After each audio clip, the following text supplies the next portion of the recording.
ఫ్రెషర్గా తనకి జాబ్ వచ్చింది. ఓకే, బెంగళూరులో.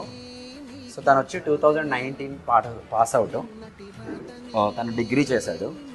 అయితే ఏంటంటే తన లైఫ్లో చాలా స్ట్రగుల్ అయ్యాడు. అంటే డిగ్రీ అంటే తనకి చాలా గ్యాప్స్ ఉంది. ఫ్రెషర్గా జాబ్ ఆపర్చునిటీ వచ్చింది. తనకి మండే జాయిన్ అవ్వాలి. తగిలే రాళ్ళని పునాది చేసి ఎదగాలని, తరిమే వాళ్ళని తులుగ తలచి ముందుకెళ్ళాలని. సో యాక్చువల్లీ నేను జాయిన్ అయ్యాక నేను నాన్ ఐటీ బ్యాక్గ్రౌండ్ నుంచి వచ్చాను, బీకామ్ స్ట్రీమ్.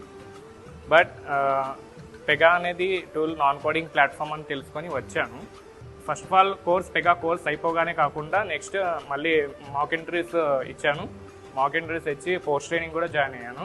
పోస్ట్ ట్రైనింగ్ కూడా సెలెక్ట్ అయ్యాను. ఝాన్సీ మ్యామ్ కూడా మాకు పోస్ట్ ట్రైనింగ్లో ఎక్స్ట్రాగా బాగా రూల్స్ని ఇంకా ఎలాబొరేట్గా డీప్గా మాకు ఎక్స్ప్లెయిన్ చేశారు. పోస్ట్ ట్రైనింగ్ అయితే నాకు పోస్ట్ ట్రైనింగ్ చాలా హెల్ప్ అయింది.